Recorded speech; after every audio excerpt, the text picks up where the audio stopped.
everyone. I welcome you all to the series of professional development program on scholarly publications organized by DAV Centenary College, Faridabad. This program will help all of us to become successful professionals by improving our performance in research.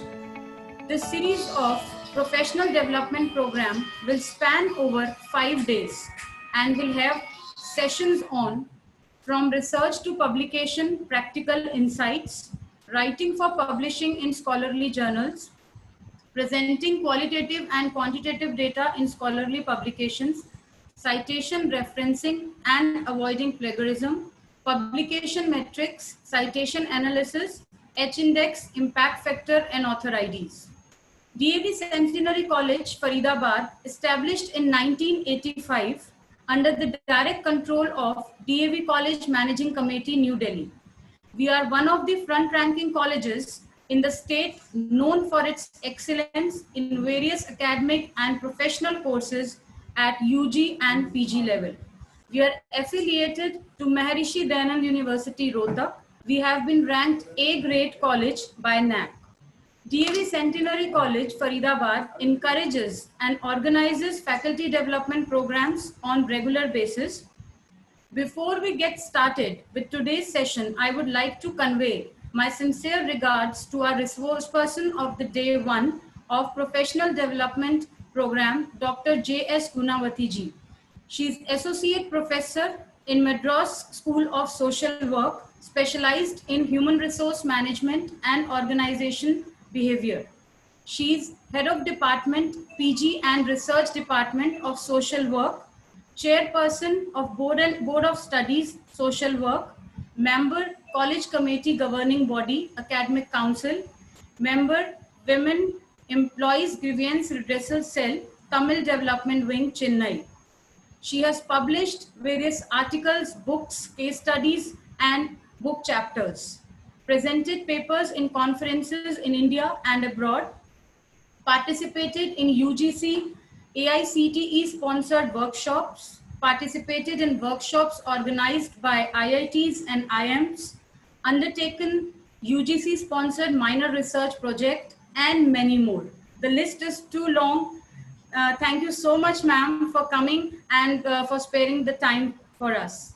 And to say a few words about today's program, I would like to request our respected principal, ma'am, Dr. Savita Bhagat, for whom I would like to say one line: if your actions inspire others to dream more, learn more, and do more, and become more, you are a leader. And she is a true leader for all of us. Over to you, ma'am.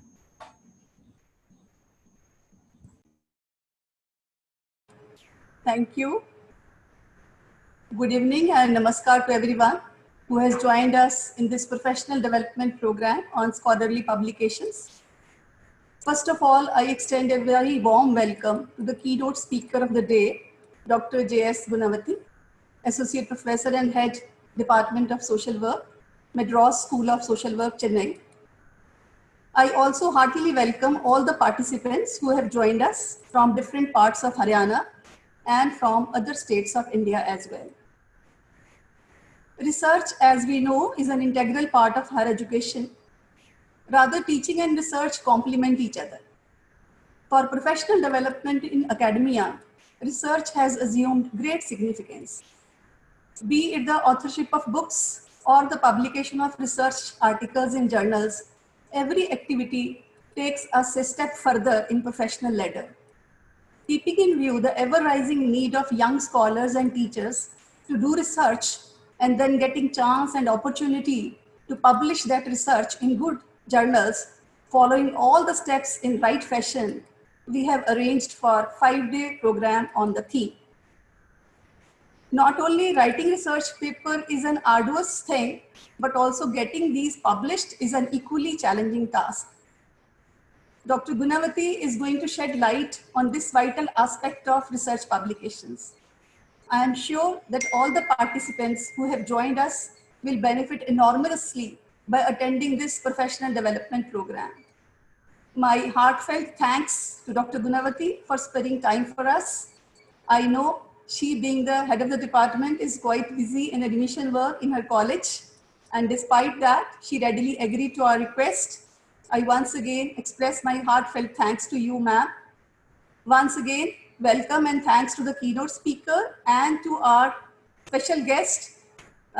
She's sitting far away in Madras School of Social Work, Dr. Shakti, who has arranged for this 5-day professional development program for us. Thank you so much, ma'am Shakti, as well. And my thanks to the conveners of the program, Dr. Ankita, Priya, and technical team, Dr. Dinesh, Mr. Pramod, Dr. Ritu, who have arranged for all the modalities of this professional development program. My good wishes to all the participants.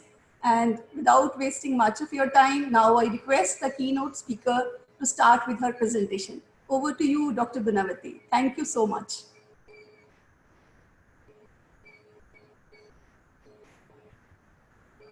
Good evening.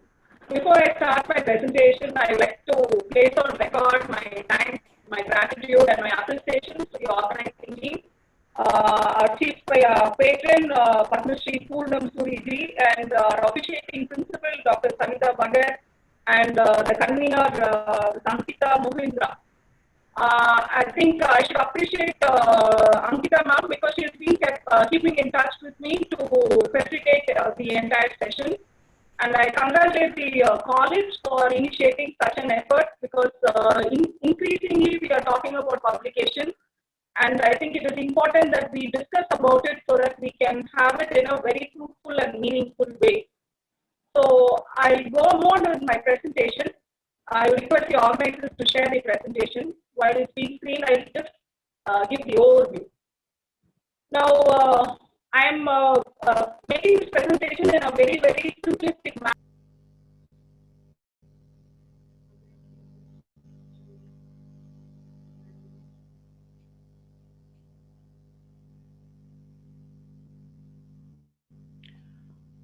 Ma'am, unmute yourself.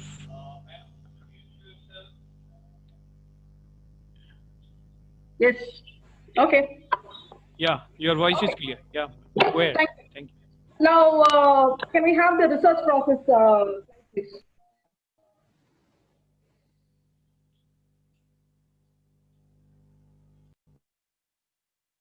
Okay. Now, as we all know, we all are into the field of higher education, so we are conversant with the research process. And I'm not going to dwell into this flow chart, but I have simplified this flow chart in terms of topic generation to reporting as the different phases of the research process into the next slide. Can you go to the next slide, please?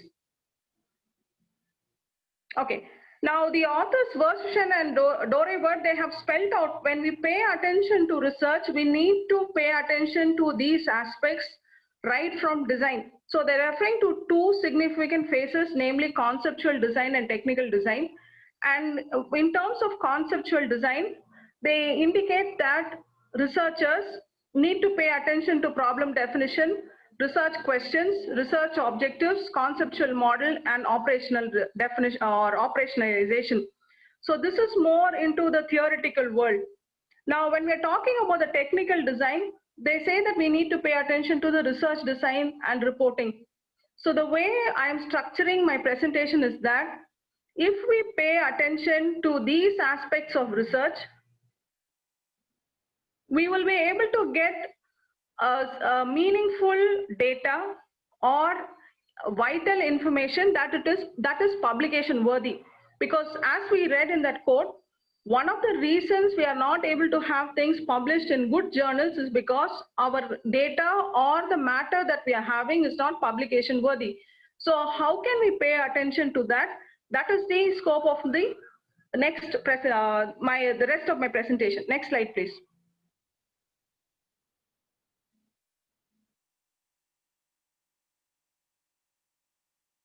Can we have the next slide?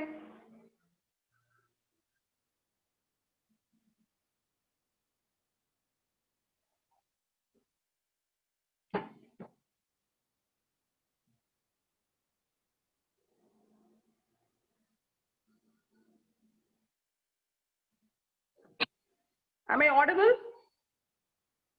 Yeah, ma'am, you are audible. Can you go to the next slide? Okay, ma'am. Surely.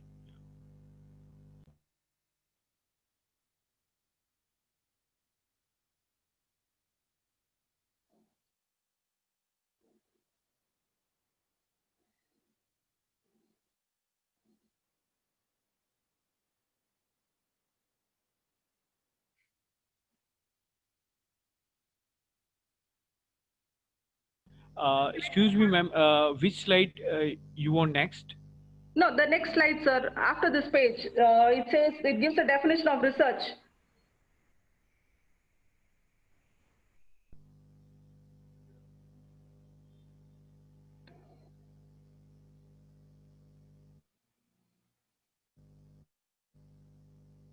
You're not able to progress in the slideshow?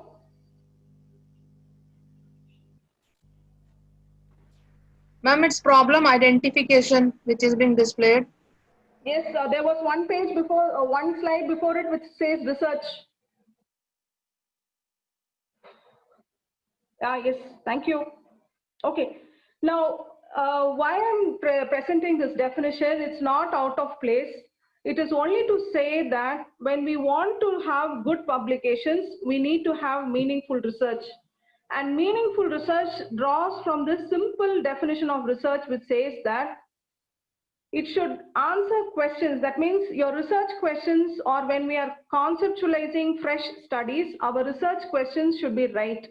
Similarly, it also says that it has to be systematic. So when our work is systematic, that means there is rigor in our work, we will be able to come up with noteworthy publications.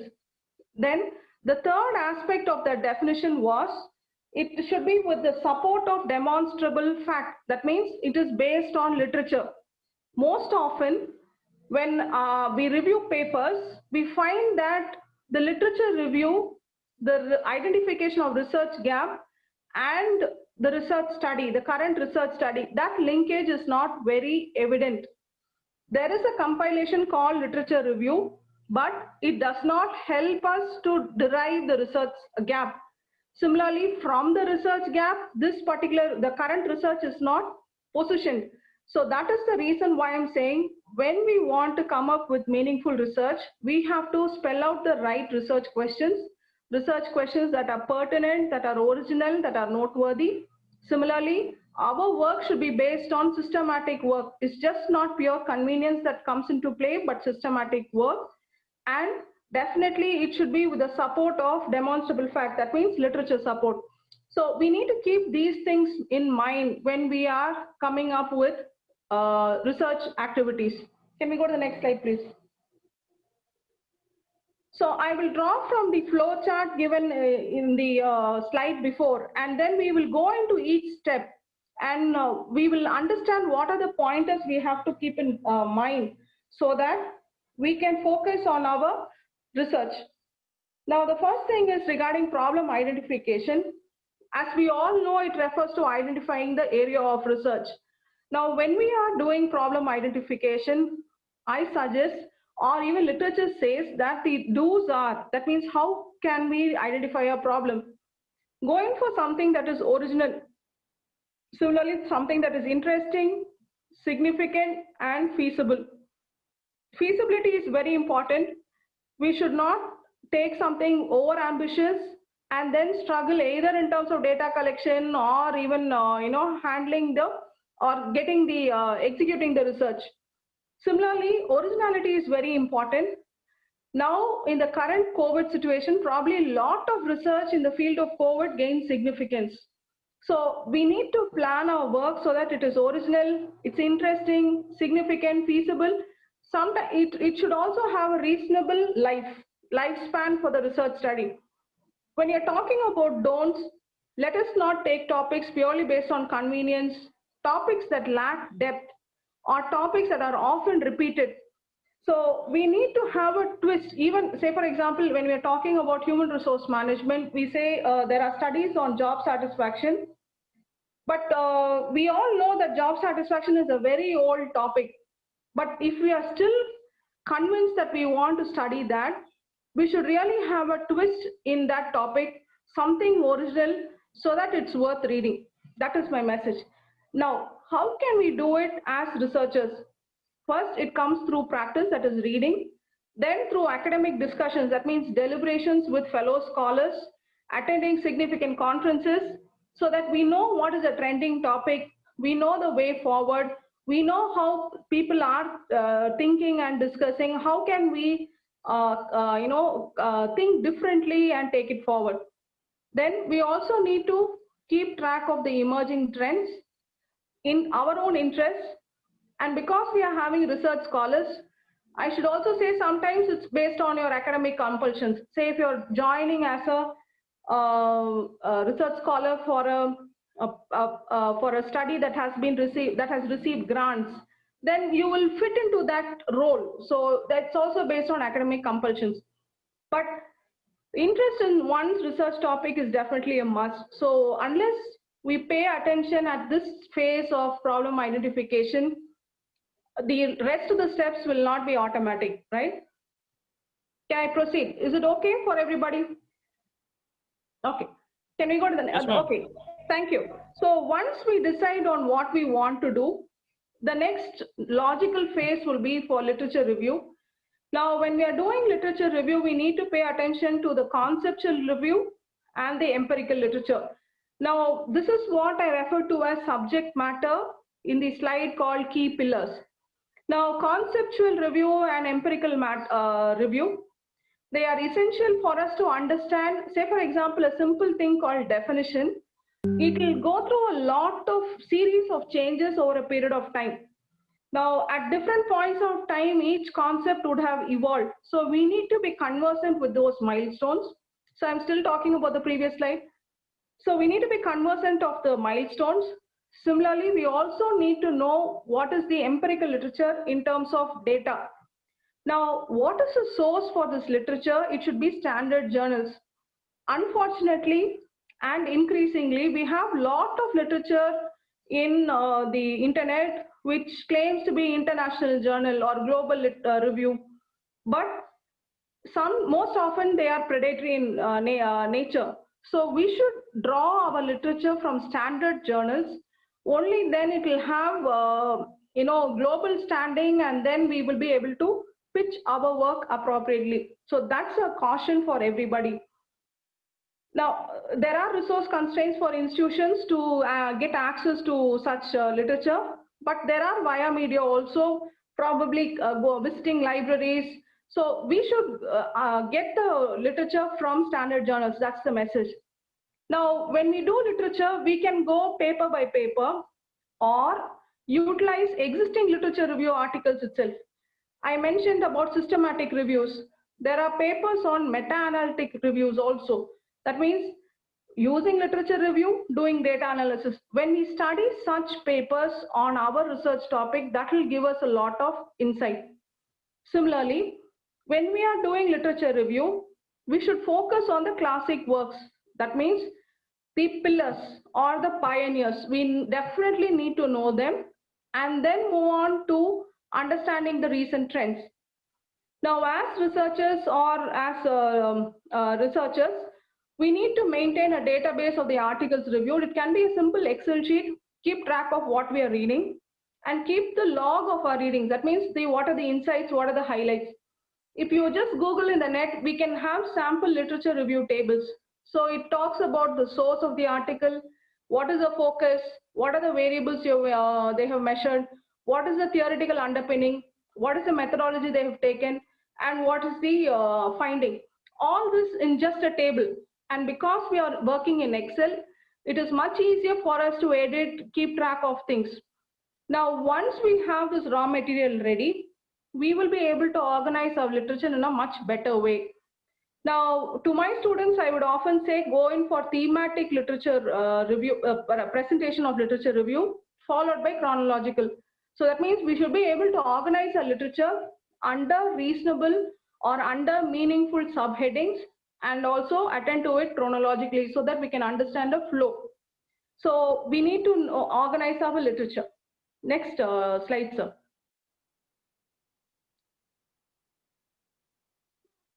The next is regarding problem definition. Okay, next is regarding problem definition. Before that, we need to talk about research gaps. Sir, can we have the next slide?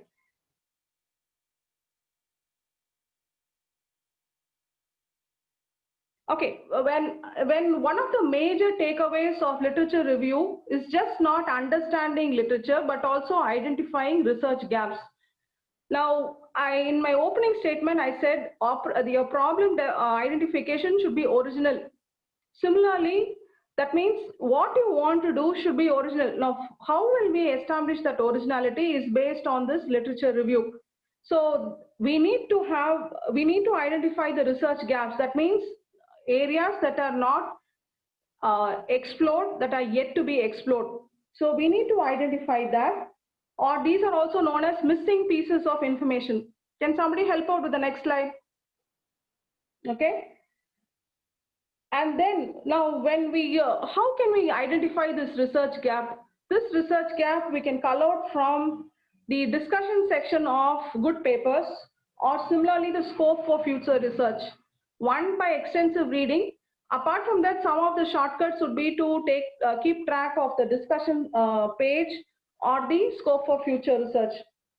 Now, once we finalize on the research gap, we will move on to the problem definition. Problem definition is nothing but scoping or demarcating our work. Now, this is very important, more from the feasibility point of view, and it helps us decide on the thrust areas of our research. Can we have the next slide, please? Once we decide on the literature review, spell out the research gaps and the problem definition, we will move on to spelling out the research questions. Research questions are very important. Why? Because unless we seek to answer the right research questions, our research may not focus on what is important. Rather, it will be just any other research. So we need to answer these questions, identify these questions carefully and seek answers to them. Now, these research questions are also important because from the research questions, we will have the research objectives. From the research objectives, you will spell out your variables. From your variables, you will move on to spelling out your hypothesis. I'm talking more from the quantitative point of view. So your research questions is very, very essential from that point of view. Now, how do we develop these research questions? It can be developed from our review of literature and also the research gaps. Now, the next thing is to identify the research objectives, it should be in sync with your research questions, and it should be clearly spelled out. We need not have very verbose or very long, lengthy sentences, but if we can break down and say, this is the scope of my work, these are my objectives, I think that will speak volumes, and that is very, very important. Clarity is very important. Can we have the next slide?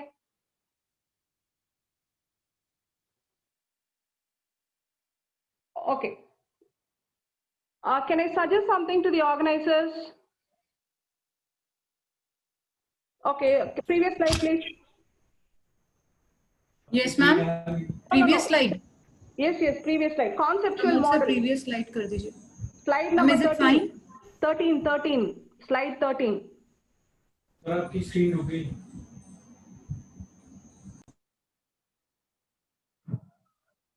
Okay, can I suggest that you share the PowerPoints to the participants later so that they can keep. Ma'am, you can hear me?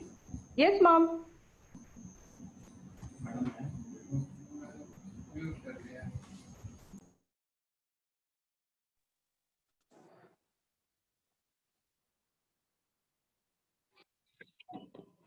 Madam, I can hear you.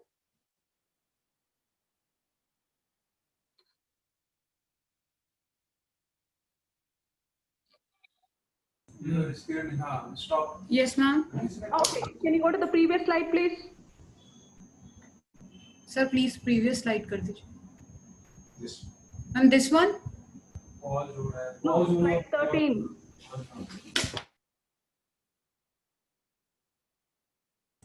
Just a second. ये हो गई. Slide number 13, 1-3. Slide number 13, sir. Perfect. Thank you. Okay. Once we decide on the research objectives, we have to pay attention to the conceptual model, or it's also known as conceptual framework, or identifying the key concept of your work, the variables and the interrelations between them. Some of us, we use the term model.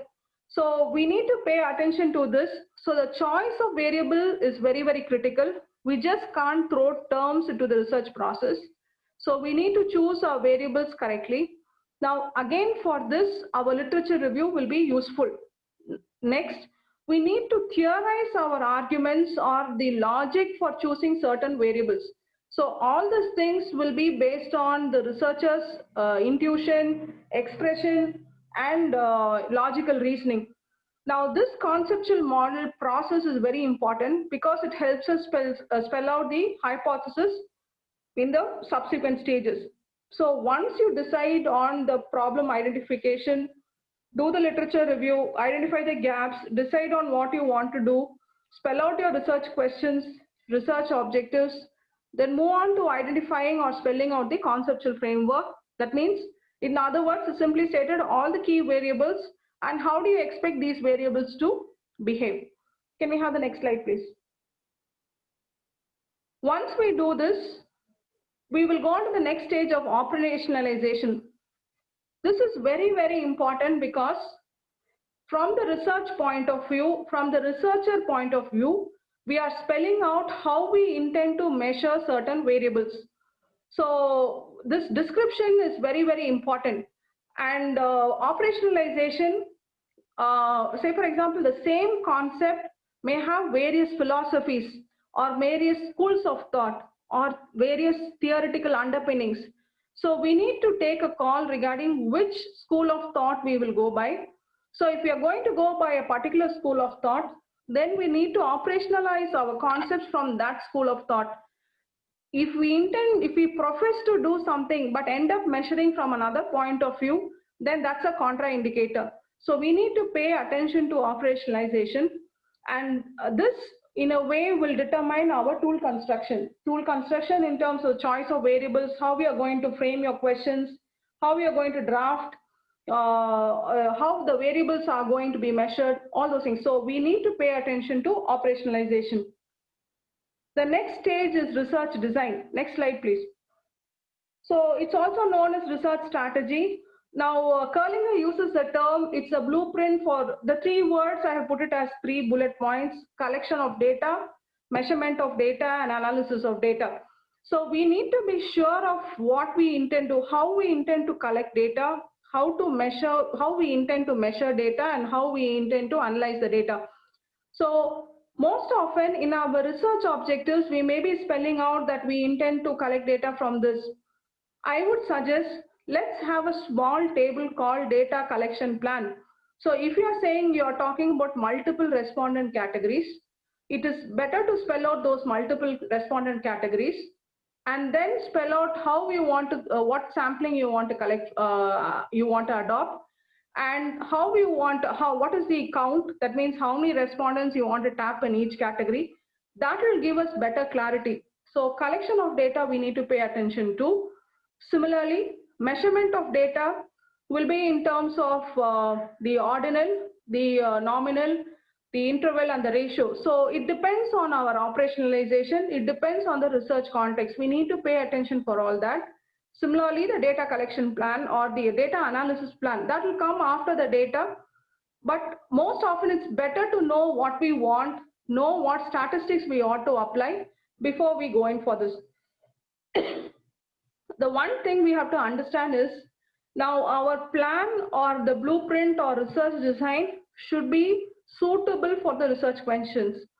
If we want to explore, then most often qualitative approach is the best way out. If we want to analyze, then explanation approach is the best way out. So we have to match our research questions to these research design. That's the message. Can we go to the next slide, please? Then we come to the stage of tool construction. Again, we should not forget Previous slide. Again, we should not forget the link between research question, objectives, hypothesis, measurement, testing. If we can note this down and keep it in the back of your mind, most of our research problems are solved. Because when we get thesis for evaluation, we find a disconnect because in the initial pages, the candidate says that they want to do something. But when we go into the data analysis, there is a serious disconnect between what they wanted to do and what they are actually doing. So if we can just maintain bullet points of these are my research objectives, this is how I translated it into objectives, questions into objectives, and then I am devising these hypotheses, and this is the way I'm measuring it, and these are the tests I'm doing it. If we can understand that linkage, half the problem is solved. Now, when we come to tool construction, we have to pay attention to the variables. The tool construction itself is a workshop. Now, we need to understand how many items, what kind of response pattern, how we are going to measure them, and because all these things will have an impact on the statistics that we are going to apply in the next stage. But there are some pointers I just want to tell, especially for the budding researchers. When we are using existing scales, please get permission to use, because increasingly we are talking about copyright and it's no fun getting into trouble on a later date. So please get permission to use and attribute the source. Similarly, when we are using existing scales, please ensure it is appropriate in our context. That is because that is one easy way to discount our work. When we feel that our tool is not appropriate to our context, then it will be a easy way to say our work is not good enough. So please ensure that let's not just be happy that we got a tool, but let us ensure that it is appropriate in our context. Similarly, we have to pay attention to the reliability, validity in our context also, in the context of a study data. So even if you're using standardized scales which are reliable and valid, please establish the reliability, validity in the light of your data, at least your pilot study data. Now, scale construction is a different chapter and there are different steps and it's a more rigorous process. So there are a lot of papers on that topic. Please follow them. Can we go to the next slide, please? Now, once we finish our tool construction, it's the time to get into the field. That means there is an author who talks about three worlds: theoretical world, empirical world. So now this is the way where real world, theoretical world, empirical world. So now this is the stage where we get into the empirical world. So far we have been doing desk job. That is the theoretical world. Now we need to have a definite data collection plan. And I spoke about it in the context of the research design, identifying who are our respondents, how many samples we intend to collect from each respondent category, what sampling technique we want to do, all those things. So that will ensure that we are doing justice to our objectives and that there is due coverage. Number two, we need to strive for representativeness. That means we should ensure that a sample represents or is a fair representation of the population, because that is one easy way to say that the work is good, not good. When we are not representing the interests of the entire population, our work may not be valuable or valid on that account. So we have to strive for representativeness. And we also need to ensure quantity and quality of data. That means your sample size also matters, the quality of data. That means what? If you're having data that has been arbitrarily filled, people who don't pay attention to it, but we include it in the survey because we need count, then that will contaminate the data. We will not have conclusive findings. Similarly, when we have too many outliers and we are not paying attention to removing them, again, it will contaminate our data. Our findings will not be noteworthy. So we need to pay attention to quality and quantity of data. Similarly, before data analysis, we need to clean the data thoroughly. So that itself is a painstaking job. If we are not fudging data, we are not creating data, we are cleaning data. So we have to be very clear about that. Say, for example, typos, all those things we need to, where we should have entered 2, if we have typed it as 22. So all those things we need to correct it before we go in for analysis. So these are important aspects of the data collection phase. The next is data analysis. When we come to data analysis, can we have the next slide, please? Data analysis. We should apply the right test. Most often, we have the tendency of relying on statisticians. It is good to go to experts, but we should always know that the right tests are there, and we also should know the test. We should not say that it was done by a statistician, so I don't know. So as a researcher, it's still our research, and whatever is in that particular research book or report or paper, we should go by it. So we should apply the right test. And the test will depend on the objective. If you want to describe, we'll be applying descriptive statistics. If you want to explore differences, we would be applying t-test or ANOVA of a parametric. Similarly, if you want to measure relationship, we'll be doing correlation. So each test has a different purpose. So we cannot mix and match or use things arbitrarily. SPSS will give even mean for gender, but that makes no sense. So we have to be very, very cautious and judicious while we apply these tests.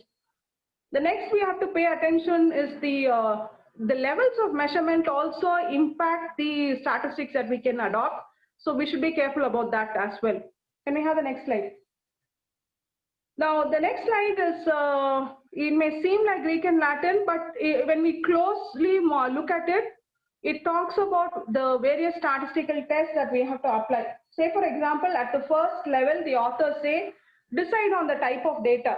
If it is continuous, then follow another track. If it's continuous, you can either have differences or relationships. Similarly, if it's discrete, you can have only chi-square test. So that is the flow chart. So let us all familiarize ourselves with these flow charts so that we know what kind of data, what kind of tests we can apply. Because the statistical test that we can apply depends on the level of data. Similarly, the research objectives. So these two go hand in hand. Can we have the next slide, please? The next one is regarding research reporting. So we are still mapping the research process and seeing what are the guidelines or do's and don'ts that we can pay attention to so that our work is good enough to be translated into a publication. So in that context, we are speaking. So when it comes to research reporting, we are essentially documenting the research, its process and outcomes. And we need to talk about 3 C's when it comes to research reporting. First one is clarity. That means we should be clear in what we want to communicate. We can't contradict ourselves at different, places in the report. So we need to be very clear. Our thinking can be simple, but very, very clear. It should be very, very clear and straightforward. Similarly, it should be concise. That means brevity, or it's also known as parsimony. That means using just the right amount of words to express oneself, not being verbose, not writing 1,000 words just to express something that can be expressed in 5 words. So conciseness is very, very important. Similarly, coherence. Coherence is the logical flow. What will come after what? So how are you reasoning out things? So when we are writing, we need to pay attention to these 3 aspects, which is clarity, conciseness, and coherence. Now, as researchers, we should know what to report. We also should know what is being reported. Now, when it comes to what to report, we should follow the template, because increasing when we are going, even for thesis, we have templates, we have word counts. But similarly for journal articles also, they will have their own writing styles. They will have word counts. And there are academic writing conventions like the MLA, the APA, whatever. So we need to follow those conventions. We need to pay attention to the in-text citations, references. So all these things we should have, and also the statistical results. We will be having a session on how to report data. So we should know how to report all this. Similarly, we should also know what is reported. That is responsible research. That means when I commit myself to something in my research work, I should go by it, I should know it, and I should vouch for it. So that is the context of research reporting. Next one, please.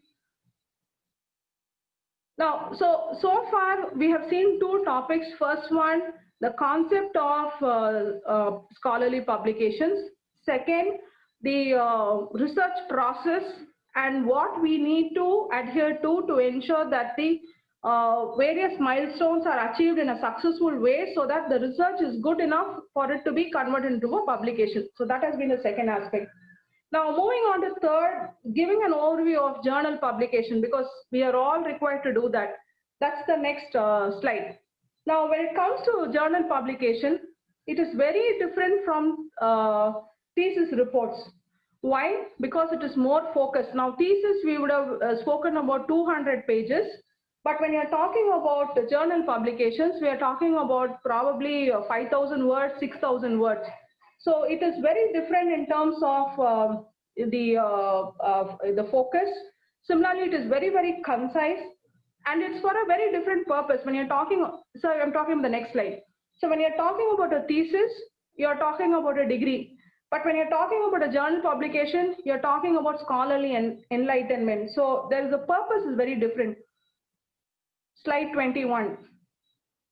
So when we want to write for journal publications, we need to have that thought. That means that inclination to initiate journal publication, because once we finish our thesis and we go through the evaluation process, we are assured of a degree.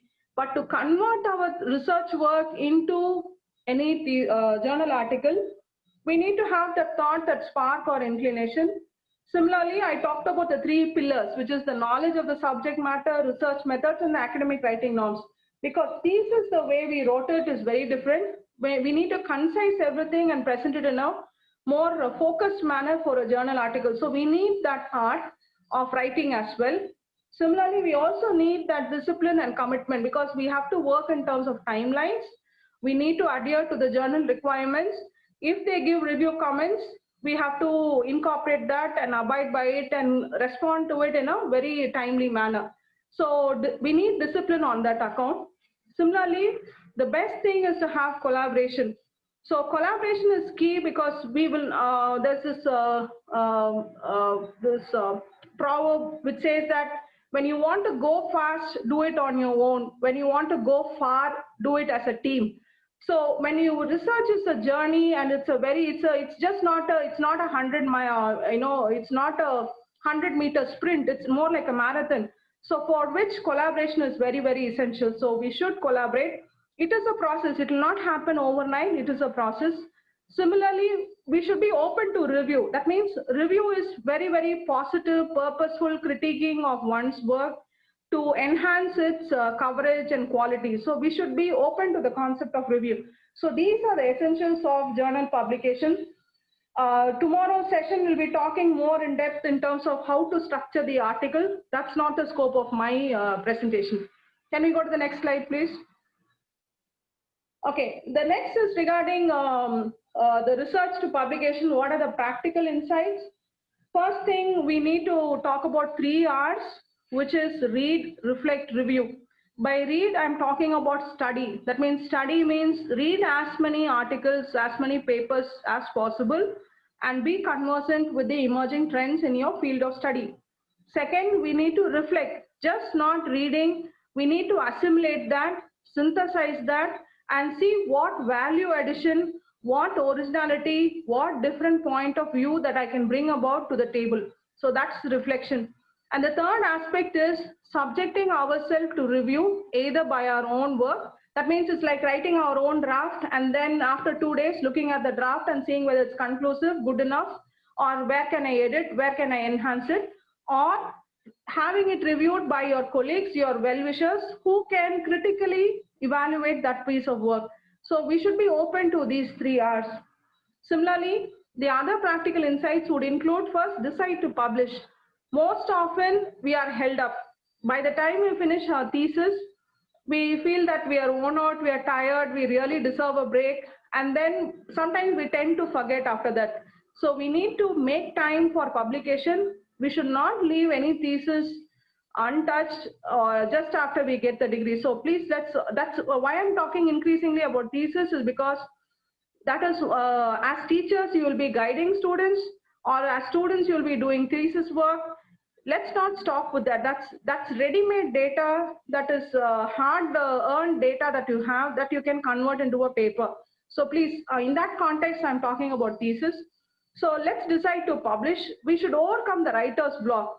Now, writer's block is how can I get it done? So they're talking about Scopus index. I don't know anything. Those are attitudes which will happen to anybody, but we need to overcome that. How can we overcome that? We need not start writing 8,000 words at one stretch. Just pen our ideas. Prepare an outline and then elaborate. I think that will be the beginning of more papers to come. Then I would suggest start with small attempts.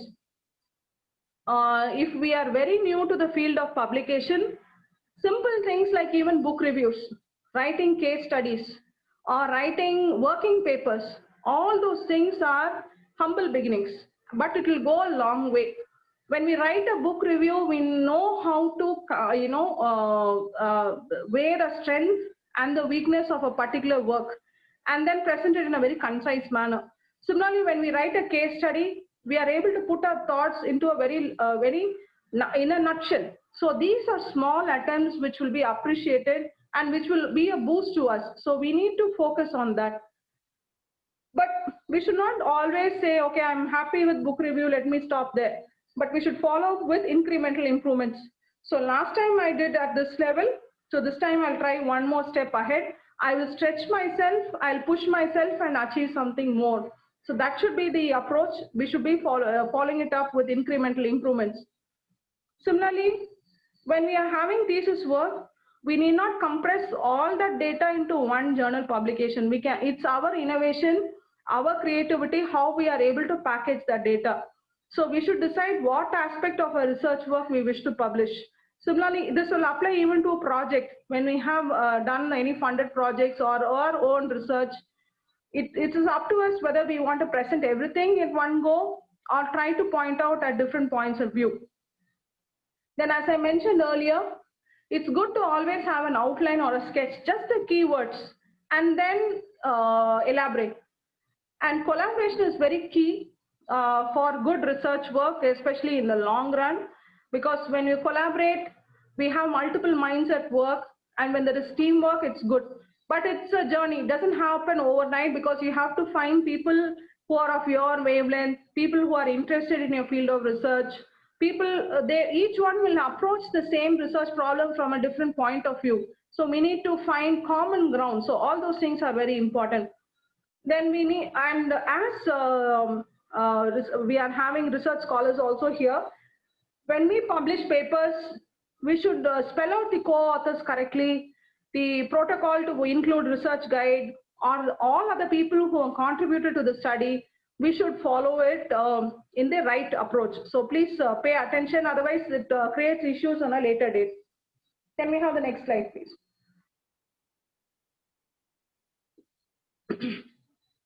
The next thing would be to know the journals in your field. There are very scientific approaches. People, the thing like Journal Finder, it is there. But the simple way is, where did you draw your literature? That is the shortcut that I could tell. Where did you draw the literature? Which journal was most handy to you? Which standard journal was most handy, useful to you? I think that should be a good benchmark for you to take it forward. Similarly, we should identify the right journal in which we want to have it published, because we have a wide variety of journals, each having different scope of or different perspectives. So we need to finalize which is the right journal for us. So there is something called a Journal Finder, so you could explore that. And I'm sure in the subsequent sessions it will be handled as well. Now, then easy way out is identifying article templates. Now, say for example, if you have prepared a scale, if you have constructed a scale, identify articles that have reported scale construction in the recent past and try to follow that sketch. I'm only suggesting, I'm not compelling. It's just a way out. When we follow that sketch, we know that that particular article has been published in a good journal. And when we know that we have adhered to all that has been reported in that article, we know that we are in a good stand. The chances of our paper being accepted is high or is better. So that is the context in which I am talking about identify article templates to guide you. Similarly, if we are attempting an article on systematic review, systematic review is an in thing now. So, or you want to do meta-analysis. If you want to do it, take some templates. That means articles on systematic reviews or articles that are meta-analysis, which in a different field, and see how they have handled it. See, ensure that you adhere what is that. So that should be the minimum. Try to excel that. I think that will increase our chances of getting published. Then once we identify the right journal, we need to adhere to the journal guidelines. Say, for example, they will say, I want American Management Association style of writing. But if we end up doing APA, there may be subtle differences which may really tick them off. So it's important that we adhere to journal guidelines.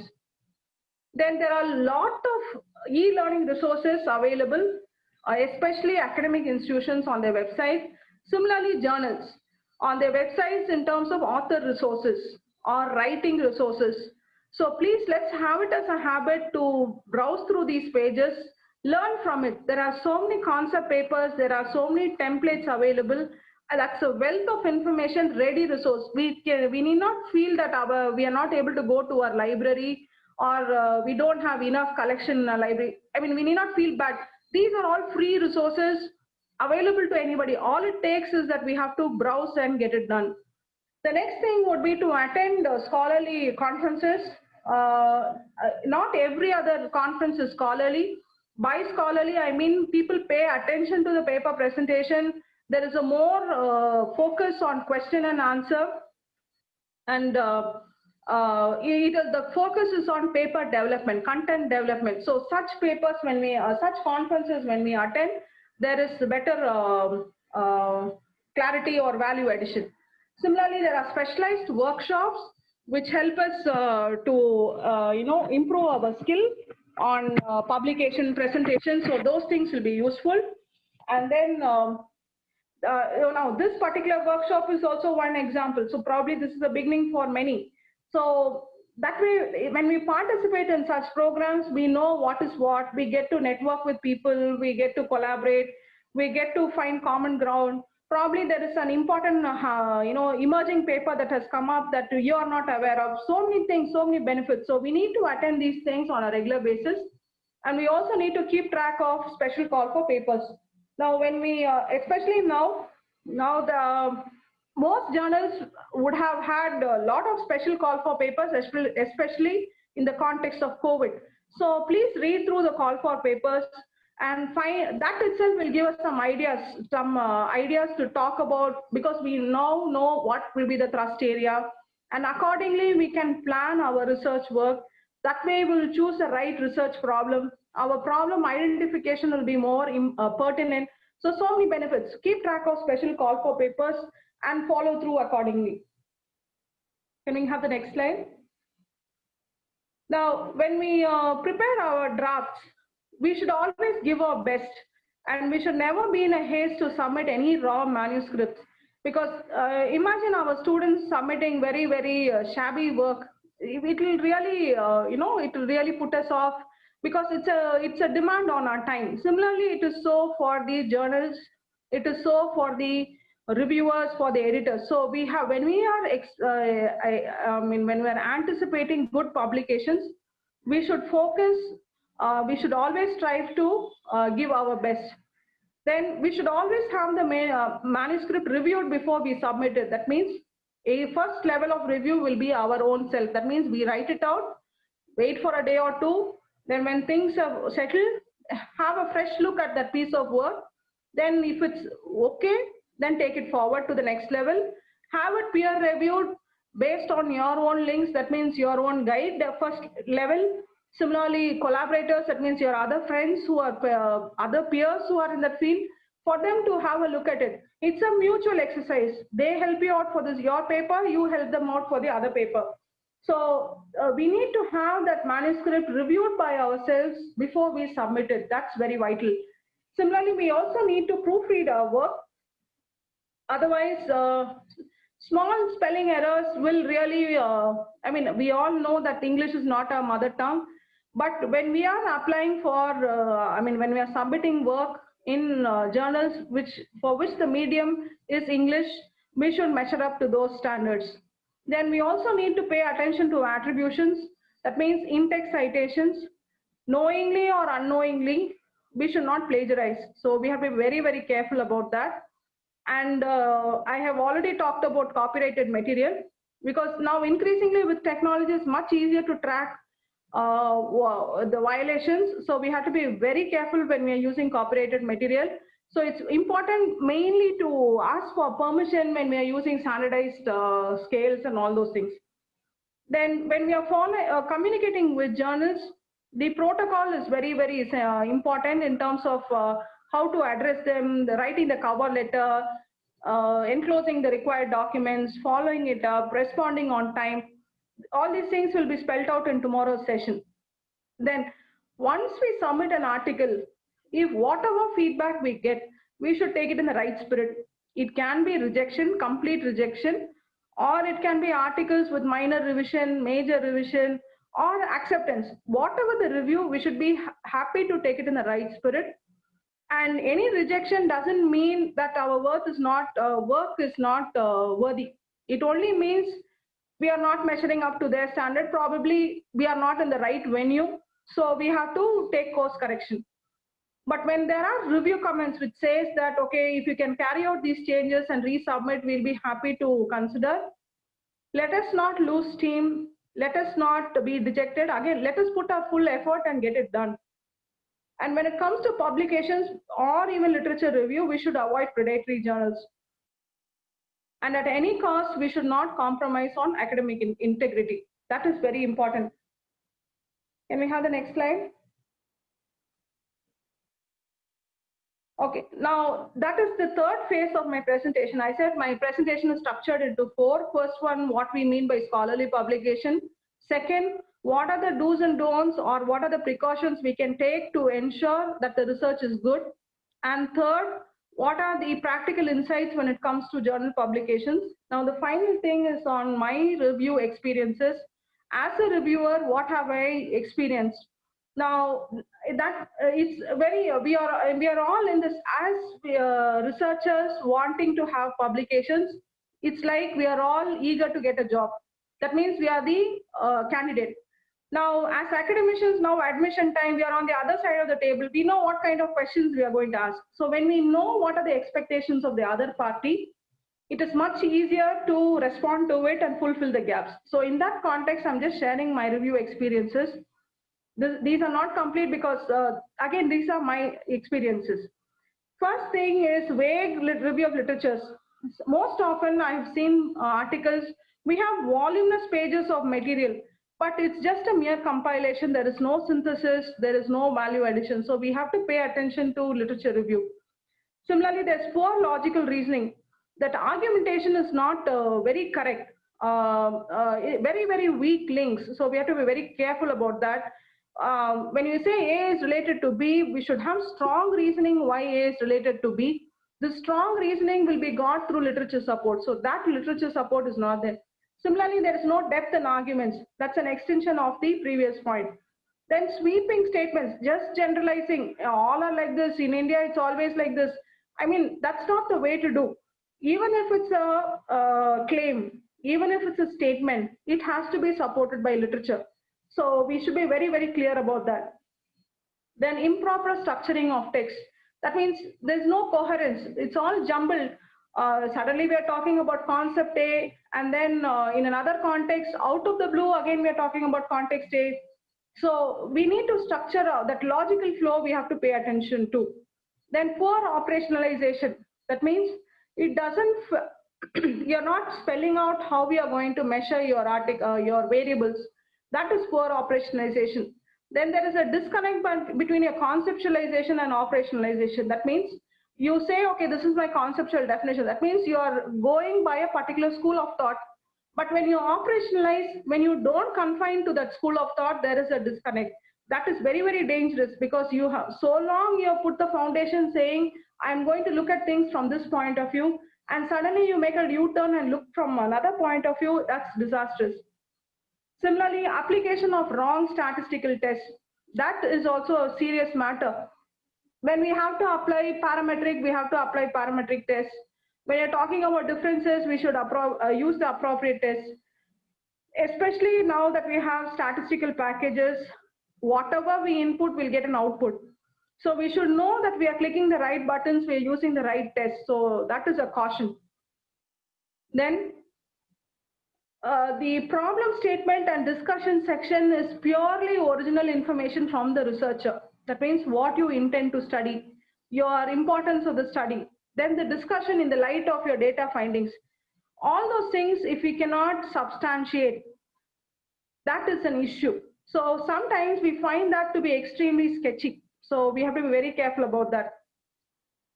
One easy way out, or one thing that really bugs reviewers would be the missing references. We check the in-text citations, we map it with the references. If there is a disconnect, then that's an issue. So what you claim to be part of your writing should be projected. Your in-text citation should be in the reference. Your reference should pertain to the in-text citations. There should be a perfect match. And then finally, we will be talking about copy-paste errors. So if we have revised certain things, it can be a spelling, it can be the terminology, probably we have expanded terms. So those copy-paste errors, spelling errors, those we have to pay attention to. The last one is non-adherence to journal norms. So that is the easiest way for desk rejection. So when we want to, it's like applying for a job. When we apply for a job, though it is the same person, but based on the employer, we are required to customize our CV. Similarly, though it is the same data, when you are attempting each journal, it's important that we customize even the cover letter, the journal, article, or the manuscript in that pattern. So that if we don't adhere to it, that's one straight reason for things to be rejected. So these are my review experiences, and I'm to the end of my presentation. I'm open to questions. Thank you. Thank you so much, ma'am. Your session was very wonderful, and it was helpful in understanding the practical aspect of the research, but we have a few questions. Please. Ma'am, first question is, what is the difference between research question and hypothesis by Mr. Mukherjee Das? Okay.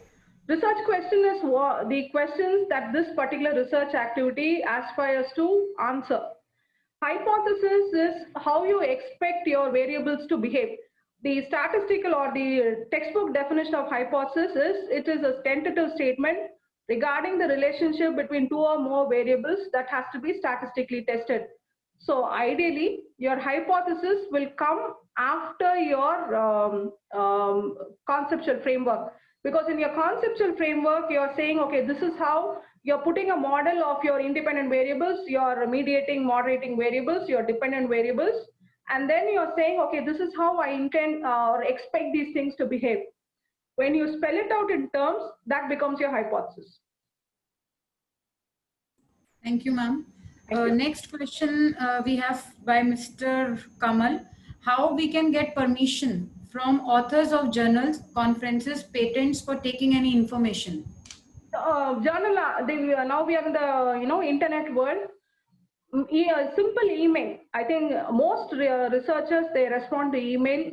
If the article doesn't have the email ID of the researchers, Google for their names. They will be part of some organization or some institution.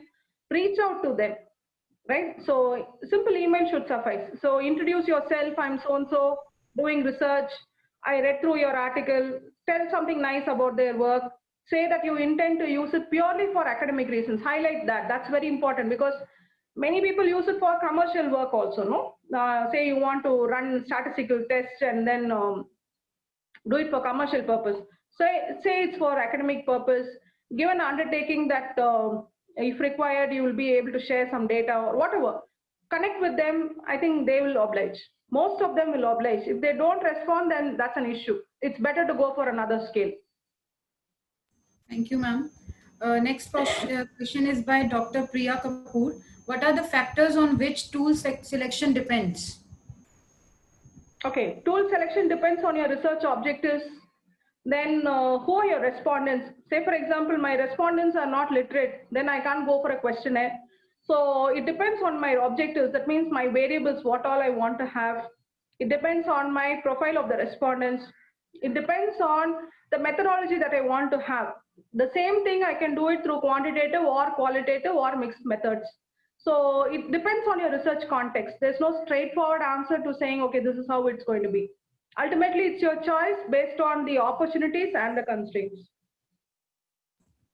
Thank you, ma'am. Next question is, please differentiate between nominal and ordinal data with example, if possible, by Dr. Neeraj Singh. Okay, nominal data is the lowest when you're talking about levels of measurement. Peatman talks about countable data, classifiable data. So that is the lowest level. Nominal data refers to that lowest level of classification or levels of data.